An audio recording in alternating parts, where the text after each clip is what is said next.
Let's be real. No one likes to think critically anymore. We have grown up in a world where all information is within swiping distance. In a mere matter of seconds, many will have already clicked off this video, as it isn't going to be an easy topic. I'm not just going to inject how to analyze financial statements within 60 short seconds of a TikTok reel. And that's okay, because analyzing financial statements isn't for everyone. We live in a world where everyone needs to be right, and it is a tragedy when we get something wrong. But we're going to learn a little something today about why analyzing financial statements is a little like living life. It doesn't matter if you're right or wrong as long as you give it a try. In this video, we'll talk about how financial statement analysis is overlooked by an inability to critically think, not asking questions, and being too afraid to make mistakes. First, the inability to critically think is a massive problem, not only in financial statement analysis, but the world. Many listen to Jim Cramer thinking that he has all the right answers. If he did have all the right answers, would there be an inverse ETF that does the opposite of what he promotes on TV? I mean, come on now, think a little critically. Jim isn't sitting at a desk reading financial statements, but what he is doing is using his gut. He isn't afraid to be wrong. That's why, although he may be wrong all the time, he appears so confident in what he's saying.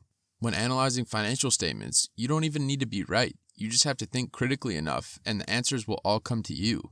In the coding industry, we see that people are stuck in tutorial hell where all they ever do is tutorials.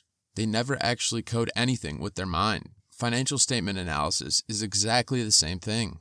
We can watch thousands of videos of others doing it, but until we try it for ourselves, we will never really learn anything at all. We will never be able to think critically enough to even begin to understand annual reports. Second, we don't ask any questions. This is the worst part about financial statement analysis because for a while, you don't know what questions to even ask. There aren't any cookie-cutter questions, although many would like to have you believe that there are. Look, I'm not trying to sell you a course or even my method.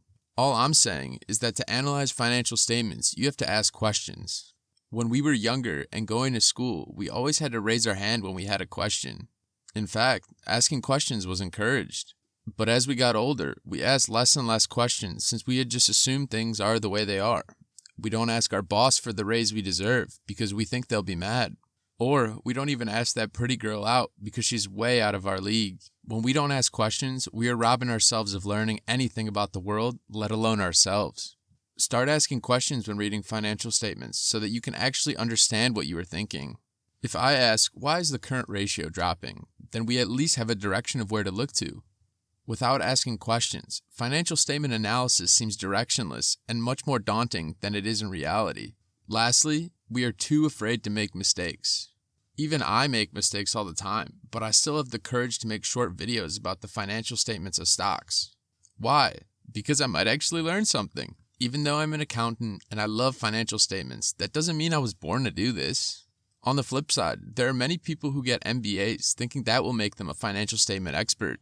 In reality, either side is forgetting one major step, taking action and actually analyzing statements.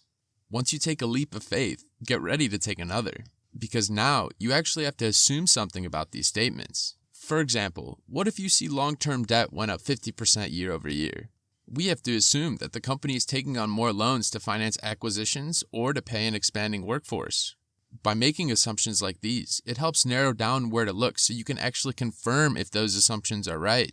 And so what if you're wrong? At least you felt alive for a second. So now we get to the solution, and if you've made it this far, congratulations on being a critical thinker.